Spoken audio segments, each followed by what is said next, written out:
Welcome to the Healthy, Wealthy, and Smart podcast.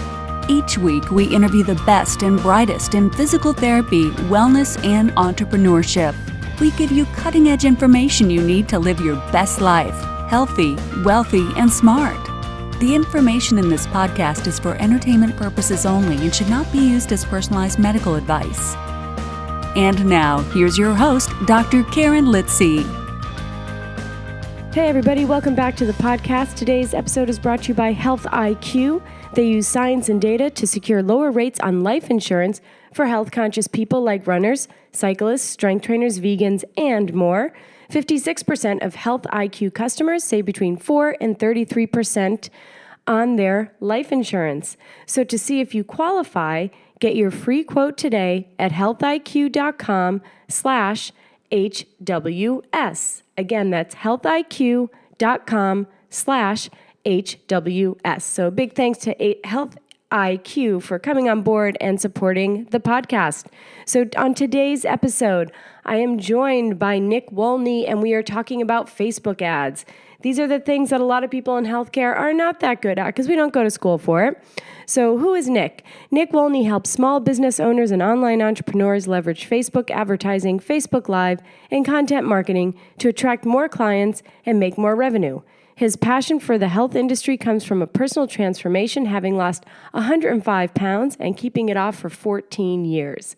Nick has been featured with Success Magazine, Yahoo, Lead Pages, The Houston Chronicle, Ramit Sethi's I Will Teach You to Be Rich, and Vice. He studied classical music at Rice University. So today we are talking about Facebook ads. Nick literally will walk you step by step how to make an ad. So if you're listening to this, you might want to listen to it with your Facebook page open, and you can go through and create your first ad when you're done. It's going to be that easy. Now, what Nick also did is he has a free gift for everyone, the Quick Start Facebook Ad Setup Guide for small business owners and service providers. This will be over at podcast.healthywealthysmart.com. In the show notes for this page, it has screenshots. It walks you through everything we talk about in this episode.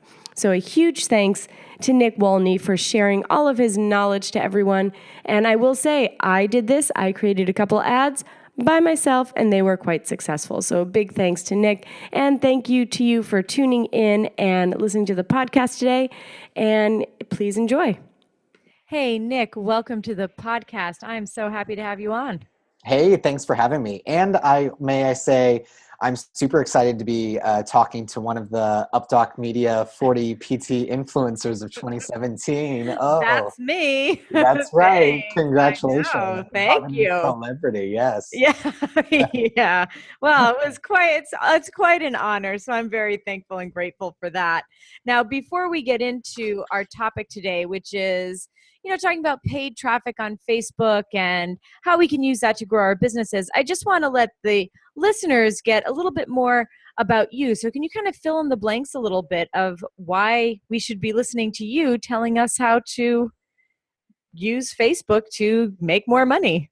Yeah, absolutely. Well, the first thing I want you to know about me is I've lost 105 pounds, and I've kept it off for almost 15 years now. So that's not why you should listen to me about Facebook ads, but I think that, that's kind of, that's the reason that I love health and fitness, and I love being in and around the health and wellness industry. Just having had a personal health transformation, it's just become such a huge part of my life. I actually went to music school, so the complete opposite of what's happening now. But developing a penchant and a love for business and being able to meld that with fitness, it's really cool to help people who are passionate about health and wellness get their message out in front of more people. So I do that in a marketing and an operations capacity. The people who are crazy enough to start a private practice or start a gym or something like that, they're so passionate, they're so driven, they're so excited, I always like to say that I like to be the guy that is behind the scenes, pulling the curtain up for you to shine. That's really my role, so that you, the entrepreneur or the business owner, can focus on what you love.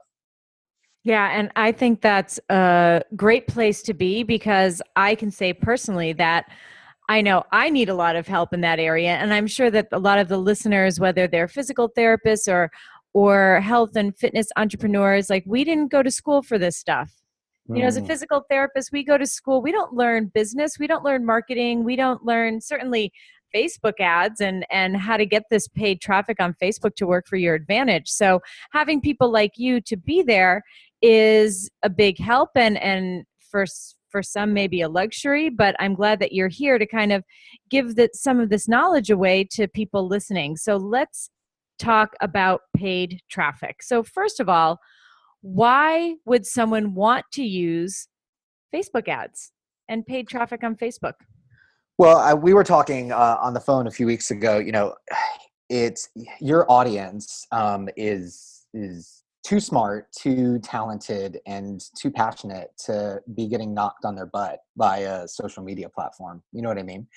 And really, with ads and with paid traffic, there's a lot of people on Facebook. That's something that's kind of undeniable, right?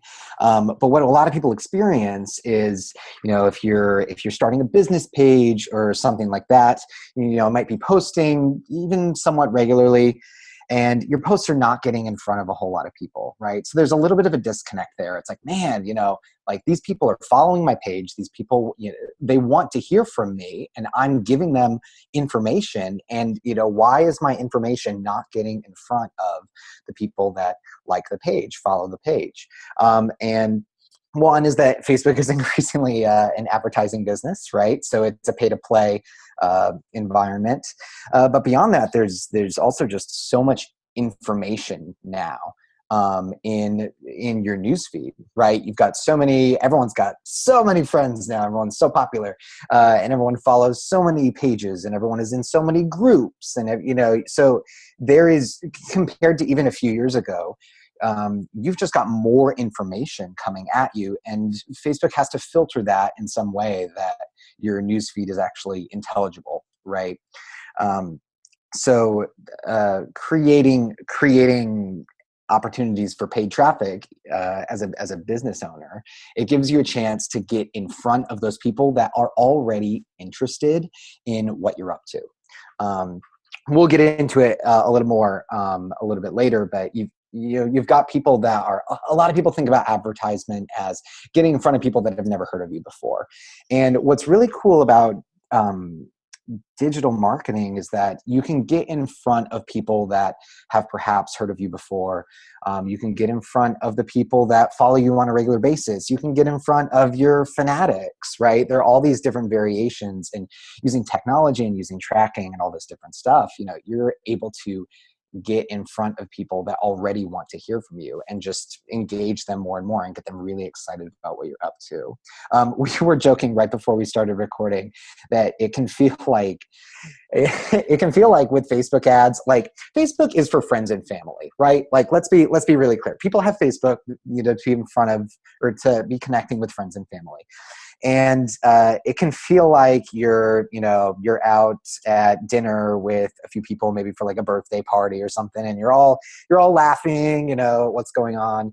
And then some stranger just totally walks up to the table and just starts laughing with you. Like, you know what I mean? It's just like totally not appropriate. It's like, who the heck is this person that's just walking up?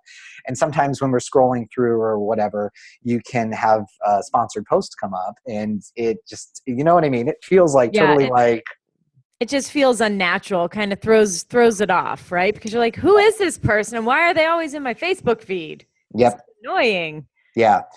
So you have that, and you have, granted, sometimes it's someone that you follow on a regular basis, right? And you don't even notice until later. You're like, oh man, like that says sponsored.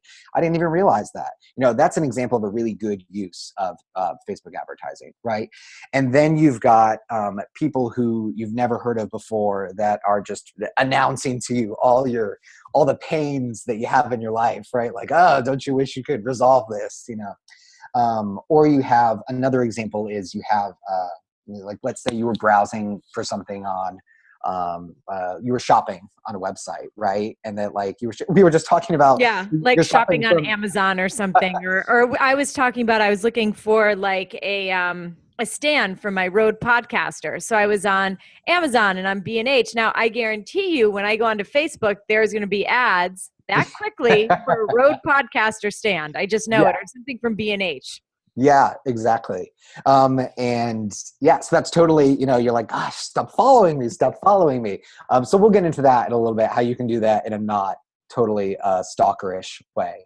But you can get back in front of people. So again, this is different than, this is a different form of advertising and marketing than passing out business cards or flyers, putting flyers up on bulletin boards, or being on something like that where you're not really able to track the ROI as much. You can actually track the return on investment. You can see what is working and what is not working, and you can stop doing what's not working and do more of what is working. So yeah, and that makes a lot of sense. And now let's talk about, so we're sort of talking about paid traffic in the form of Facebook ads. Let's say you're like, oh, Facebook ads, they look so difficult. I don't even want to do it. I'm just going to boost this post. And so I have heard, don't boost posts, it's a waste of money. Then I've heard, well, you can maybe boost a post if you have it in front of the right audience. So what do we do in that respect? So if we don't want to go full on Facebook ads because maybe it looks too complicated, we don't know what a pixel is, we don't know how to do any of this stuff, and it's so easy to just press that button. well, it depends on what you want to achieve with your ad, right? So commonly with boost post, people will, we were joking earlier that it's easy to get real optimistic, to just say like, I'm going to boost this to everyone in New York City, everyone who speaks English, everyone in North America, right? Boosting a post, it is a type of Facebook ad. So if you want to get your weekly post in front of more of the people that like your page, that's your objective, that's your goal, is to get the word out about something, that is a totally appropriate use of a boosted post. Where people get tripped up a little bit more is when you target people that are maybe just anyone that is in a certain mile radius, for example, right? Or the age range starts, it's preset at 18 to 65 plus, and you're like, I'm in possibility, I'm just going to target everyone, right? On the ad side, it is a little bit more of, when you get into the ads manager, it can get a little bit more involved.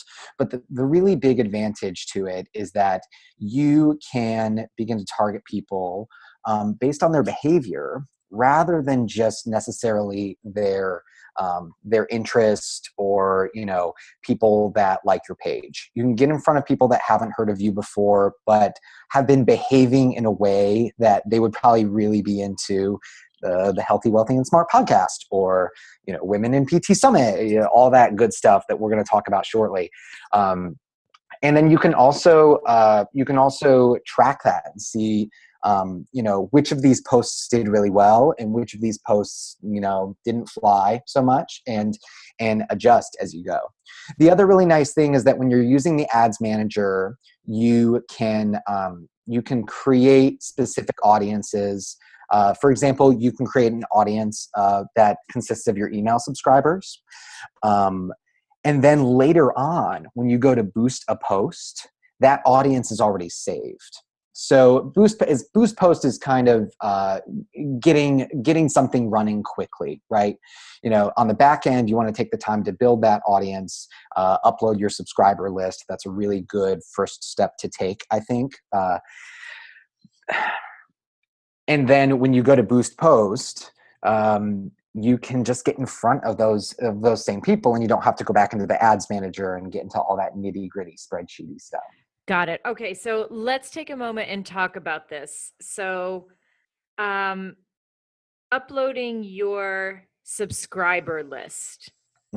I was at a business meeting in the physical therapy world a couple of weeks ago, and like one or two people heard of this, and no one ever talks about it. No one ever shares. It seems like this dirty little secret of Facebook ads, which is not really a secret, I'm sure, but most people don't know this is possible. So can you walk us through how, let's say you have MailChimp or whatever, anyone, whether you have MailChimp or ActiveCampaign or Infusionsoft. I don't know much about Infusionsoft. It seems super complicated. But let's say you have something simple like MailChimp. So Totally. how would you be able to get your subscriber list uploaded into your Facebook ads manager in order to target these people? And we were talking beforehand and we call them sort of warm audiences, right? So actually first tell everyone what a warm audience is and then tell them how to upload them to your Facebook. Totally. Yeah, we're going to talk through several different warm audiences, warm traffic versus cold traffic. So it's warm traffic is people that have been already interacting with you in some way. It can be people that like your Facebook page. It can be people on your email list. It could be people on your customer list, people that have bought from you, right? That's more in the direction of hot traffic even, right? Like they're hot for you because they've given you money. As opposed to cold traffic, it's along the same lines as cold calling, right? These are strangers. They might be predisposed to be interested in what you're up to for one reason or another. But generally, where a lot of people get discouraged when they experiment with Facebook advertising is that they are targeting cold traffic, and cold traffic is the hardest sandbox to play in of all of those. These people have never heard of you. It's more of that, stranger interrupting the dinner party kind of vibe, right? It's like, who the heck is this guy? Who is this woman, busting in here talking about her podcast? I did not invite her to this table. What is going on? Right? So with warm audiences, and these are called, in Facebook, these are called custom audiences. You're either targeting people based on how they have behaved, or you have the hard data to back it up. And this is different than an audience that you would target based on an interest, right? Or based on a demographic or a location or something like that. These people have proven that they are behaving in a way that, they would be a really good fit for your product, program, or service, Okay, I'm going to answer your question now, I promise. So email subscribers, you don't need to worry too much about which particular platform you're on, because on any email platform, you can export your list. You can export it as a CSV file, which stands for comma separated values. It's just an Excel file. It's a type of Excel file. And then in Facebook, in the ads manager, you can upload that file. Now, what Facebook does, as much as possible, it's going to map your email list's information, right? Their name, their list. Some people have more information, right? Phone number, maybe people have zip code, things like that. And it's going to do its best. Facebook is going to do its best to map that information and find the user that lines up with that email address. It's not usually 100%. It can vary. It can range from 50 to 75% conversion, but that's still pretty good, especially if people have larger lists. Usually you'll need a list that is 1,000 people or more for this to be effective. As you map people, it'll take Facebook a little while to get it ready, maybe 15 to 30 minutes. But from there, you've got this audience, right? You've got this audience, and it's actually your email subscribers, which is really, really cool. It's a great way. I know you've spoken on the podcast before about balancing those open rates, right? Where it's just like, gosh, like you're pouring your heart out on this content, and then you've got this, 9% open rate on your emails. It's just like a dagger to the heart. So this is great because you can kind of blend that choice approach where people get the email and they choose whether to click and open it and find out what the information is. You can complement that with a Facebook ad that goes to just the email subscriber list. It could have the same content, and that is rather than being in an email format, it's interruptive advertising, right? They're already familiar with you, but then you can put the image in, you can put video in, and you can say, hey, in the most recent newsletter, we're talking about X, Y, and Z. Click here to read it. And that can just help get the information out for people, right? I think that's a really good use of, if you've got rock star content, but you've got people not really opening your emails just because of what they've got going on in life. So demoralizing. Yeah, so it's demoralizing, right? That people don't have time to, keep their act together on their inbox, they've got more than enough time to browse Facebook, right? Oh my gosh, did you know the average browse time per day on Facebook? This is Facebook and Instagram combined. 50 minutes. That's 50. So they're on it. I know. They're I know. on it, right? And it's like there's about 1 billion average monthly users on Facebook alone. Mm-hmm. So think about that. 1 billion users per month. The next highest one, I think, is Instagram, but kind of doesn't count because it's owned by Facebook. But for comparison, Twitter has about like 300 million. Yeah. To 1 billion. Like, that's huge. That's how many people are on Facebook on a monthly user basis. Unique user basis. Yeah, it's crazy. Actually, I pulled some numbers for you. It's actually 2 billion. It's 2 billion. That's 2 billion. That's Q3 2017. That's pretty new. Okay. Yeah. And then daily users is 1.37 billion. Which is still like monstrous, right? Completely insane. So I think that's the allure of all of this, is that, even though it's interruptive advertising, and even though it can kind of feel rude, and sometimes it's like, why am I being targeted this? Does this say something about me or how I'm behaving on the internet? Right? There's just so many people, and the people that need your help, that need your product, program, or service, it's a very, very high probability that they're on Facebook, and they're looking for you and you're looking for them. And it's right. And I think it's also important. I love that you brought up kind of talking about getting in front of warmer audiences, because you can't target 1 billion people. Right. You don't even want to target, 1 million people with an ad. I don't think that just doesn't sound right to me. Like, are you going to get 1 million people? Or are you going to target that many people in a Facebook ad? What's appropriate? I think it's important to be mindful. A call to action that Facebook will also use, you've probably seen this on the Boost post call to action, is it will say something along the lines of, Karen, get in front of 9,500 people for just $10, right? And that's really alluring to us as the business owners. Like, oh my gosh, that's so many people. I would love to get in front of that many people. But rather than getting in front of 10,000 people and, not even being sure if anyone's even paying attention, what about if you got in front of 1,000 people that are already into what you're doing, or they are friends with someone who's really into what you're doing? That's a much more effective use of your time. So it's good to be restrained around the number envy. Yeah, absolutely. So, okay. So now we know how to upload our own lists, our own mailing lists onto Facebook to help with our ads and better target people who know us and maybe already like us and maybe have already bought from us and are more likely to buy from us again. Mm-hmm. So here's another question. When you're doing your Facebook ad, you've got your audience, right? And let's say this is your audience right now is the group that you've uploaded. Are you better off using a video or a still picture? That's a great question. I'm going to be bold, and I'm going to answer this straight up, that I think whenever possible, you should use video. Here's why. One, Facebook has already gone on the record and said they eventually want to be all video.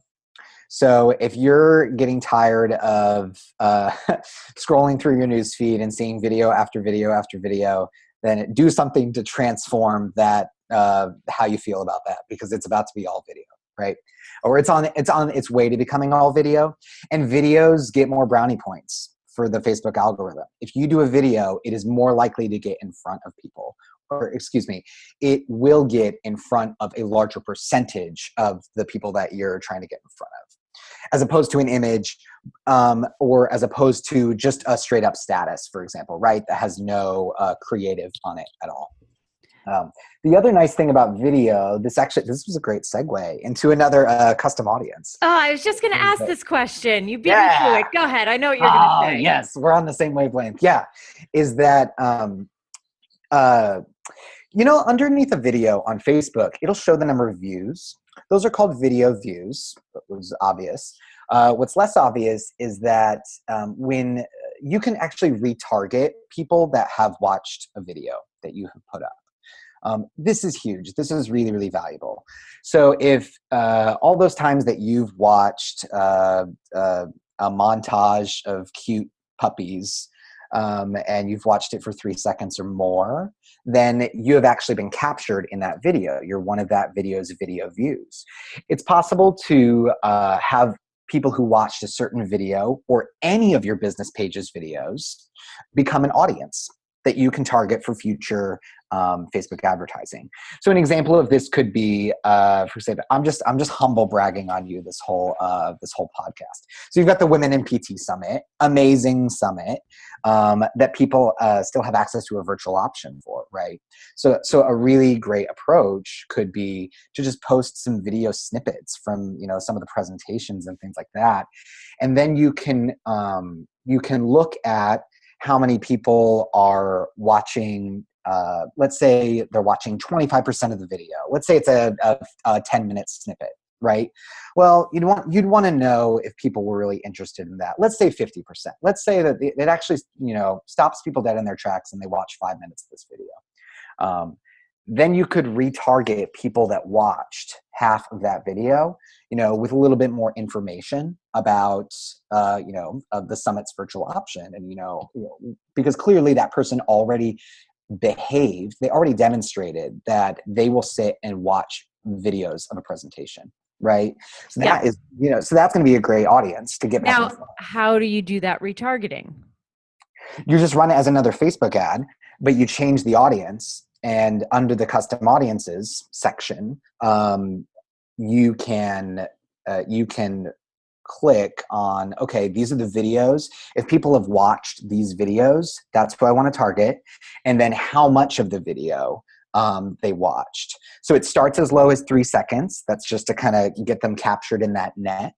But you can also adjust it. You can do 10 seconds. You can also do if people watched 25%, 50%, 75%, 90%, or 100% of any of those videos.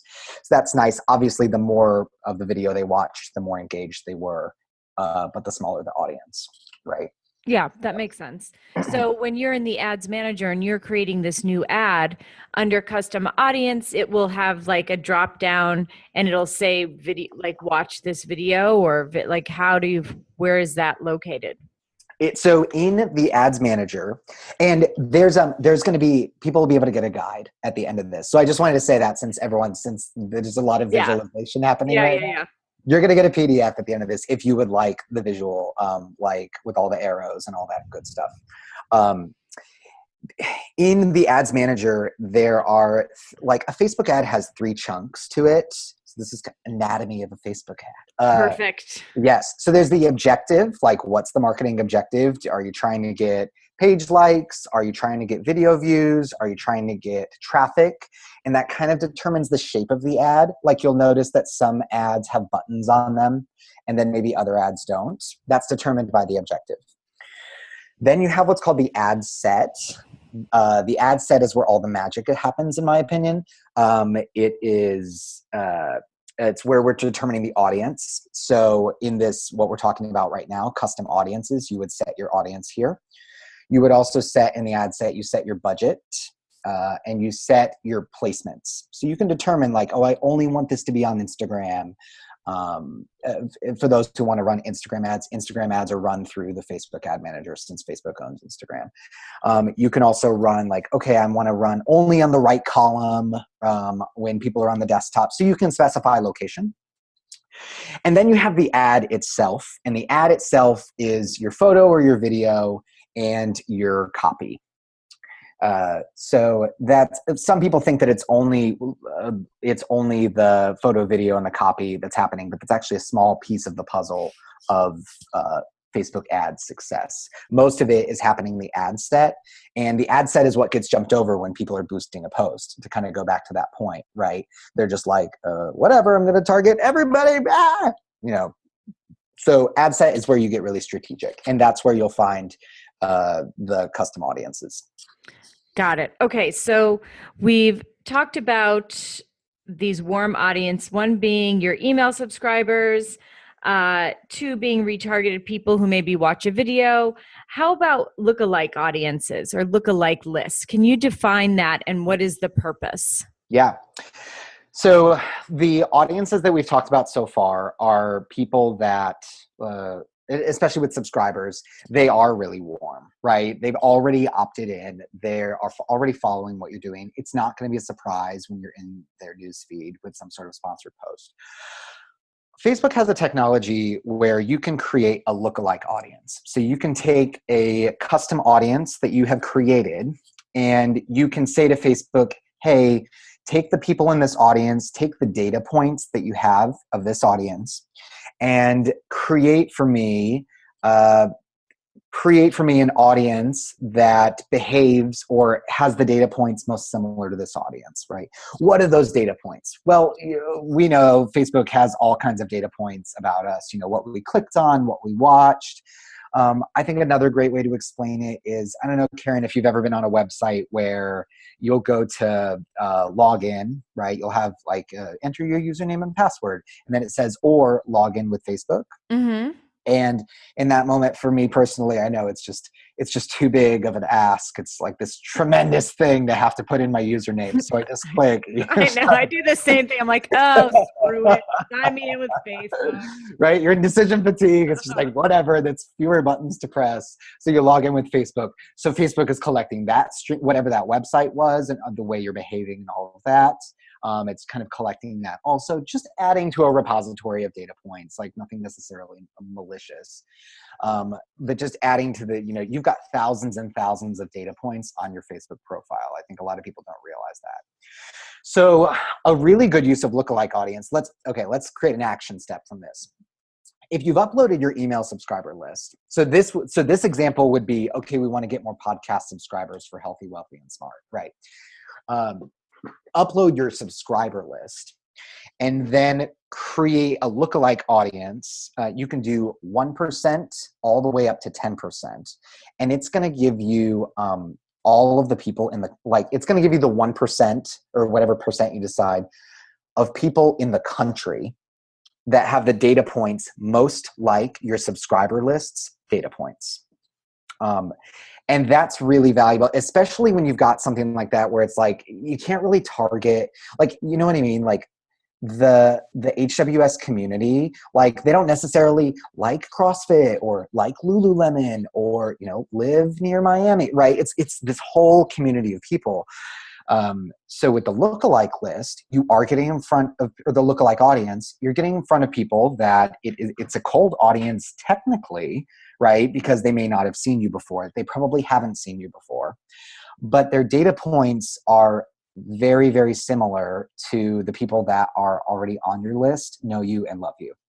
So it's, you're much more likely to find physical therapists or academics or, you know what I mean? Like those kind of people, if you use lookalike audiences. Yeah, that makes a lot of sense. So what you're doing is you're taking your existing audiences and taking those data points, and then Facebook magically, of course, through a lot of computation, finds audiences that they feel would be most likely to be receptive to what you're putting out there.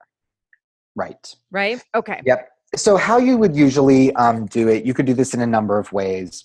So when you do that, so let's continue with this example, right?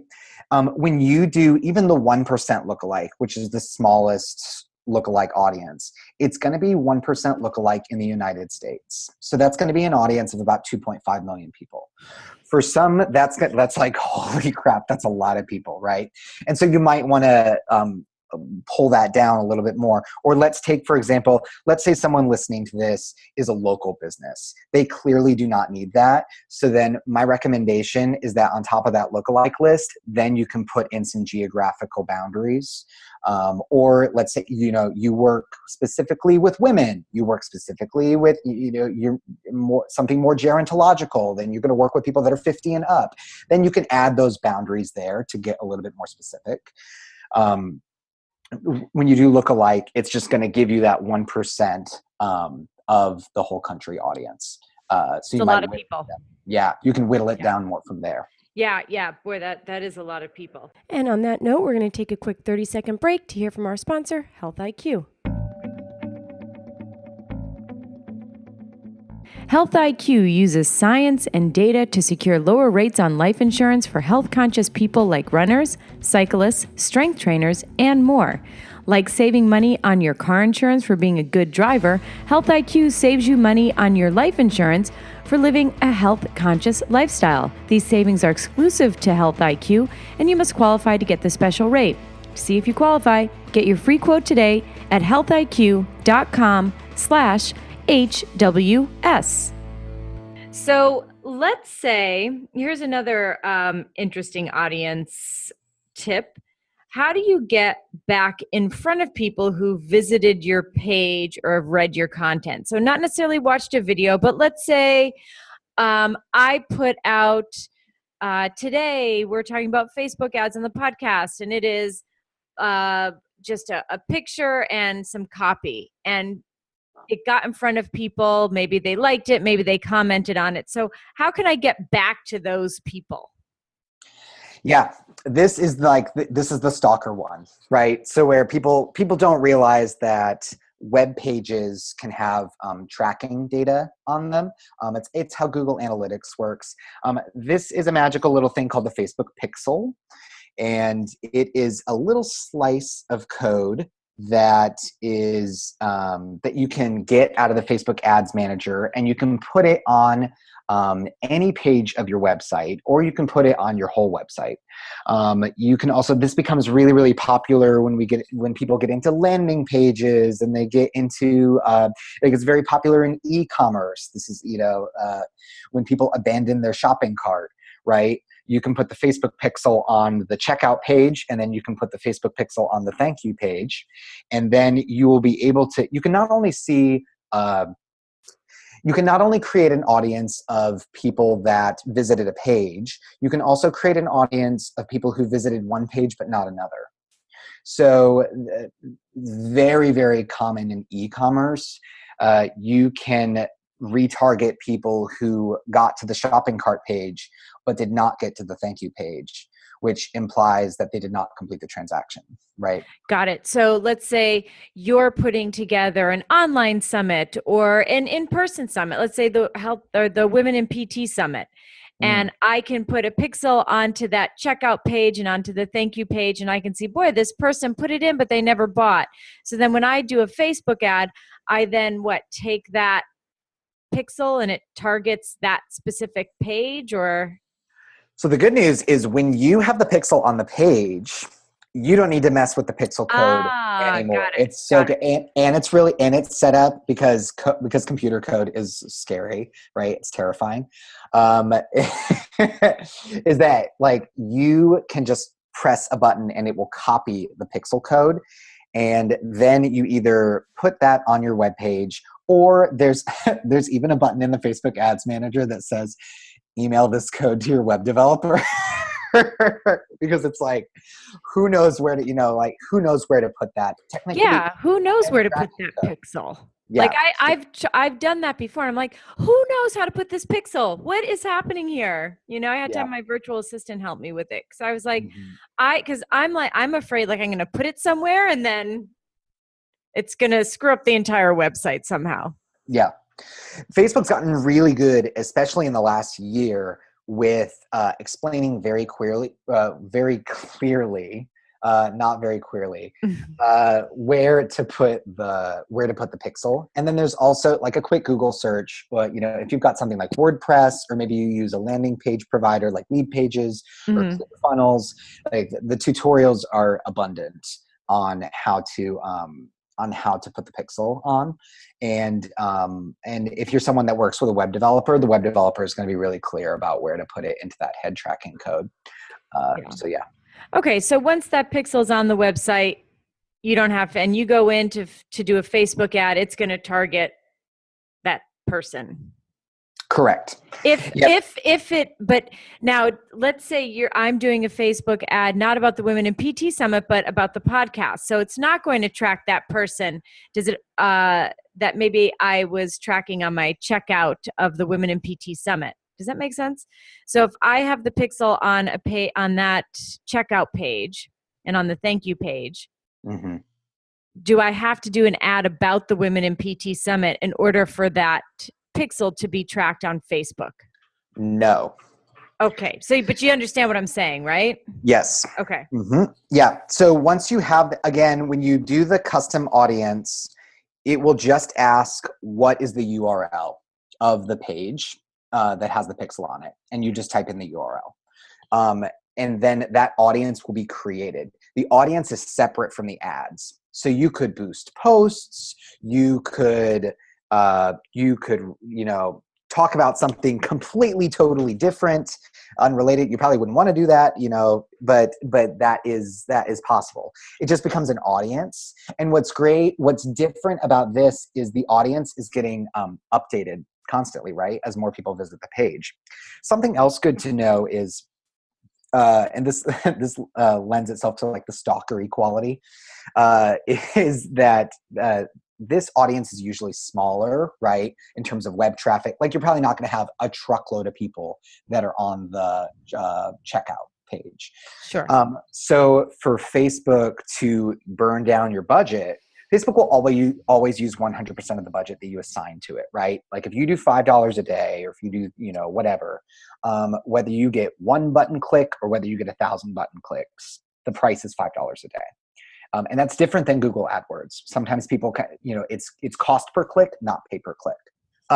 When you do retargeting on this, since Facebook will want to burn down your budget, it will just run the ad in front of those people again and again and again.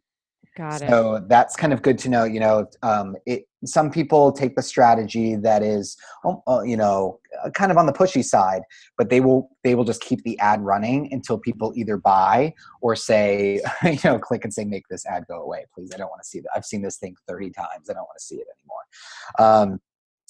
It's up to you if you want to be that aggressive, or as the advertiser, if you want to be that aggressive. But if you keep it running, it will just once it cycles through all the people, then it will just start to run again and again. You know what I mean? Because you're paying for it by day. Got it. God, I do see a lot of ads. Like it's the same ad. I see it like twice a day, 3 times a day. And I'm like, ugh. Yep.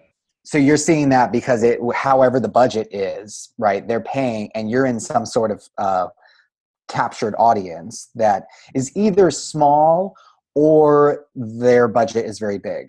Either way, right? They're paying because of what they're paying. They're able to get in front of you again and again and again. Got it. And when it comes to something that people just want to have repetition around, it's actually really, really effective, right? Is to kind of get people into that small audience, and then be able to remind them again and again and again. That's really useful if you're going to do events, or again, it's called abandoned cart. It's really popular in e-commerce, right? If someone was interested enough to make it all the way to the checkout page, then they just got distracted by a phone call probably, or something like that. Okay, that makes a lot of sense. Okay. Mm-hmm. Now, let's talk about, so my audience, as you know, are health and wellness, some entrepreneurs, physical therapists. So how do we decide whether to do our own online advertising versus hiring a freelancer or an agency or someone like yourself to do it for us? Yeah, I think it comes down to just how much time you want to be spending on it, right? If you're someone who you've opened a clinic recently and you're starting out and you're super excited, but your schedule is only a third full, and you want to get your hands dirty in learning this stuff, then it's totally something that you can start to get the hang of yourself and kind of see what works and what doesn't.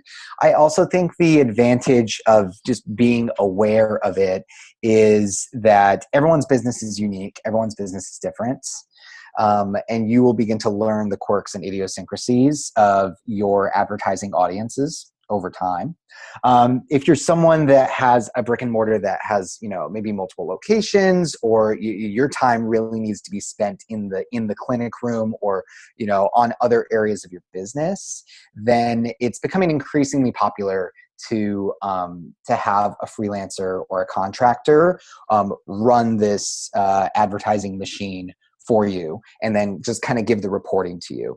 The advantage to that is that you can kind of be on high level vision and strategy, but you've got someone who's in the weeds, pressing all the buttons, tweaking everything, doing everything for you.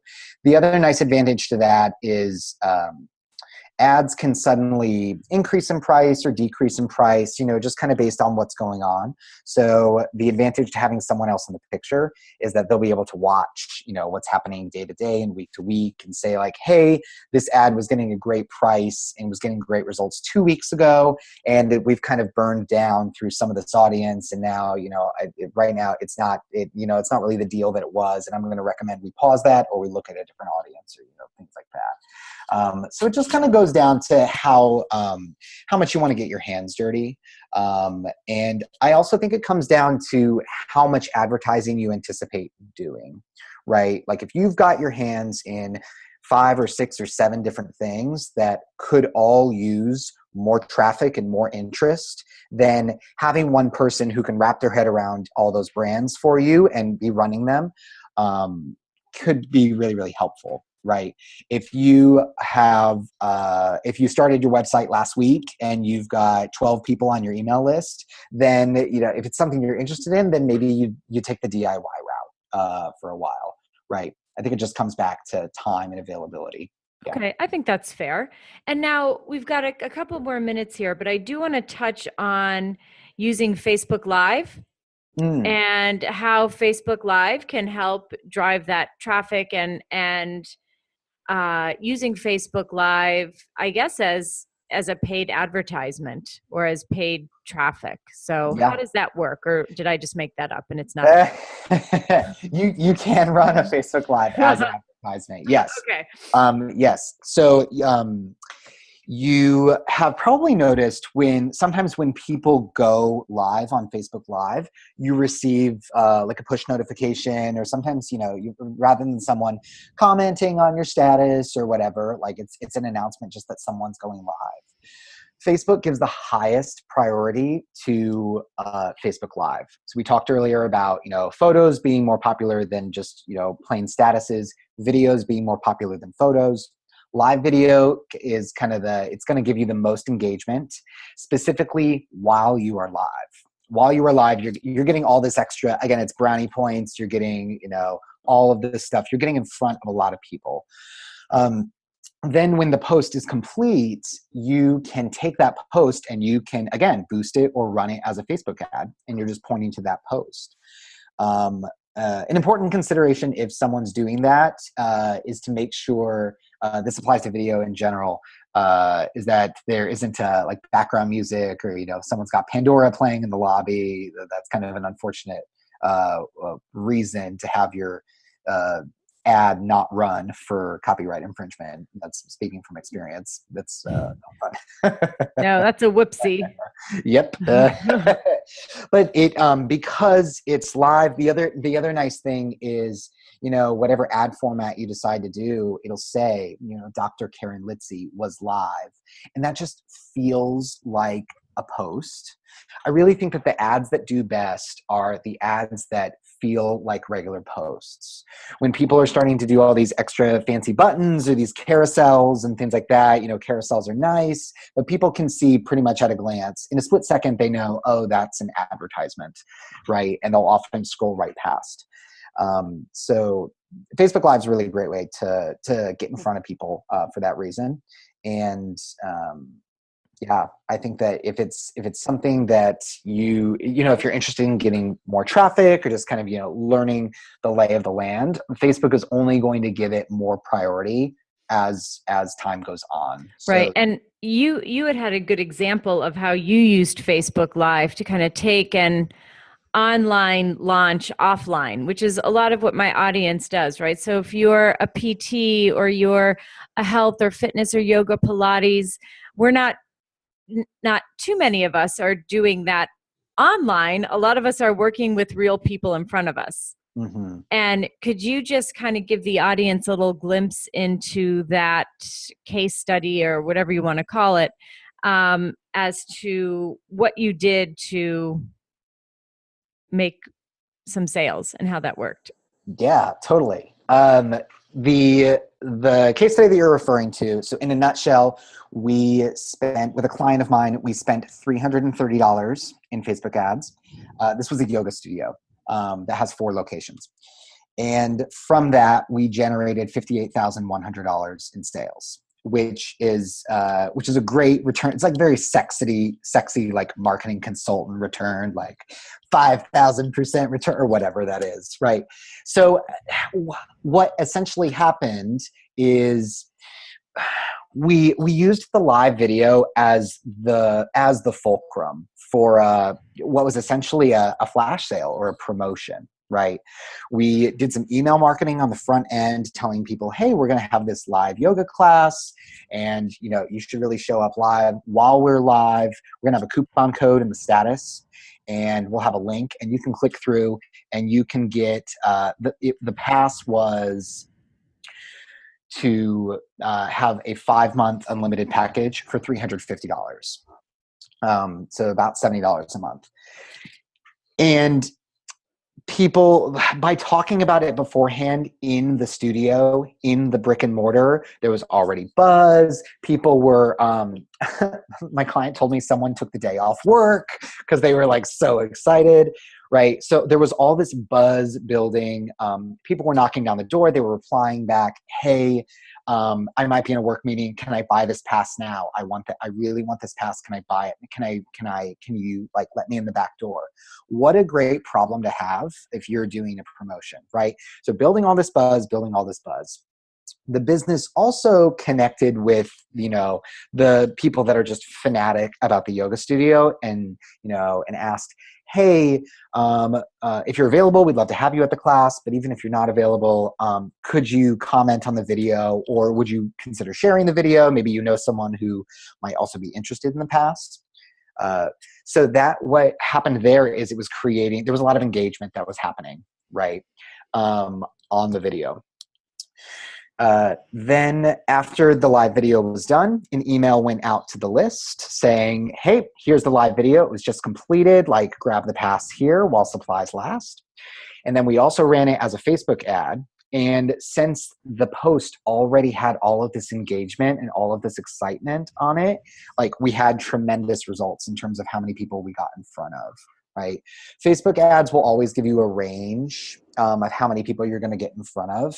And the factor on that is how much people engage with that ad, whether it's, they watch the whole video or lots and lots of people like it or comment it or on it or react to it. That's what's going to determine how many people you're going to get in front of on that range. So we were getting definitely the top end of the range. And people were scooping up the passes. A lot of people had not heard about the package. Again, going back to email subscribers, we had emailed them like 7 times, and yet they still did not notice it happening, right? But through this Facebook thing, because we targeted email subscribers in the ad, then they were like, oh my gosh, how did I not hear about this deal? Like, we emailed you 7 times. Yeah, right. Right. But still, it got the job done. So that was a really surprising, exciting result that we got from that. And I want to be clear that it wasn't like we turned a light switch on and then suddenly we got this tremendous return. But it was cool to just like the Facebook Live was a novelty for this offline business, right? For this brick and mortar business that's used to seeing promotions because of like posters in the bathroom or, different stuff like that. It was just something cool and different and interactive. And it was a reason to be newsworthy. And then also now the business, because all these people watched some of the video, even if it was just to figure out what the heck was happening, now the business has all these people as video views for future, like if they want to talk about, anything they want, like, hey, we've got this coming up, like, hey, come to this workshop, hey, all that stuff. Right. So they can retarget those video views in a new ad. Yep. And they can get in front of people that they know will actually read what is being posted. Right, So right. Very smart. Okay, so is there anything that we didn't talk about that you want to make sure that the audience knows? I did get some breaking news about Facebook. It's just happened that I want to tell you and also tell the audience. So this is this is another reason to maybe consider a freelancer, is that Facebook is changing every 5 seconds. You Mhm. probably noticed Yes, that, yes, right? So it's yes. kind of like, for some people, it's worth it just to pay someone else to keep up with everything and say, hey, you actually can't do this anymore. You can do that. So the latest is you can no longer fish for engagement. What does So that mean? if someone says, so let's say you say, uh, um, our latest podcast with Nick was amazing. Like this status, or like comment with your favorite flavor of ice cream. Facebook will actually demote your post if you do a call to action that is for engagement. That is fairly recent, and people will often post that, even innocently, to just say like, hey, what's your comment with your favorite quote or Or something it's like like, how, comment with your favorite GIF or your GIF, that. GIF. I don't know how the I hell don't know to how to say it. say I that say word. GIF. I don't know. Who the hell knows? I say Um, GIF. that's probably the best way to do it. So if you're saying, if I go on and say, hey, how did we meet? Comment in the section below, leave a comment. They're going to demote that so less people will be able to see it in their timelines. Right. Got it. It just came out recently, but it's really good to know if someone's going to if someone's going to pay to advertise on Facebook. It's good to know that information. It's just kind of good to know all of the different reasons that people, or that Facebook will, kind of give you a ding and give Uh-huh. you less reach. Yeah, Right. and I also heard that, let's say, so for instance, I'm saying, hey, this episode with Nick is so awesome. You can listen to it here. And I put the link in the post. I heard that they'll also demote that, and you're better off putting the link to listen in a comment section and not in the post. You can do that. It's I have heard both sides of the coin on that Okay. one. What I've also heard is that you will get a little bit of demotion if you do not use the full link. So for example, I will use bit.ly links a lot. And it's difficult to say without testing ourselves, right? That you'll get a little bit of demotion from that. So I've heard that will get demoted. I personally have not experienced demotion from using bit.ly links instead of the full links.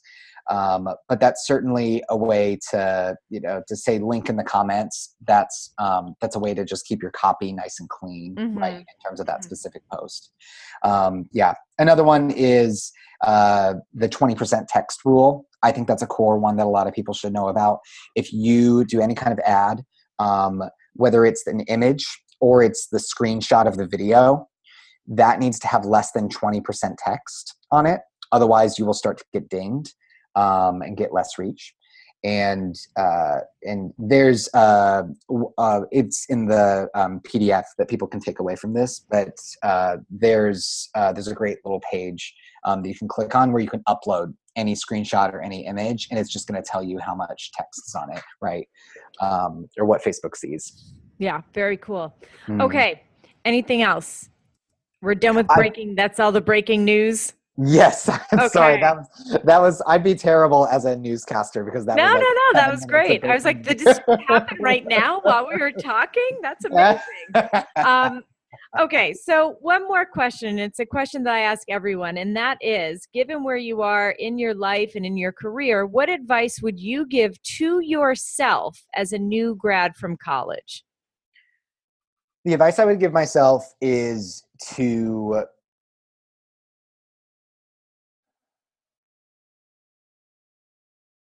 trust in your ability to learn new skills, and trust in your ability to add value to people. For me personally, I did a bachelor's and a master's in music performance. And by the end of my master's, what I was clear on is that I did not want to pursue music performance. And it kind of felt like everything was crashing down because I didn't have any skills. I didn't have, you know what I mean? I didn't really know what to do. But I knew how to figure out what people needed help with and then give that to them. And that ended up becoming one of my most valuable skills, right? It's kind of, in a sense, it's what I'm doing now, right? I'm the guy that tries to pull up the curtain so that you can shine. So to just have confidence in that, and that there are skills like, engineering and, all that stuff. But then there's also just the ability to listen to people and listen for what they want and need, and then make things happen to give it to them. And that is a really important, lucrative skill in any and every industry. And if you have that, then you're going to be okay. Yeah, and I think that's lovely advice. And now you talked about PDFs. So you have a free gift for the listeners. And so if you want to talk a little bit about that and then where we can find you, and then we'll wrap things up. Amazing. We just talked a lot about, what buttons to press and, where this is and that is. And everyone's like, oh my God, I didn't catch any of that. Right, and I'm in my car. How can I write this down? Yeah, I'm commuting.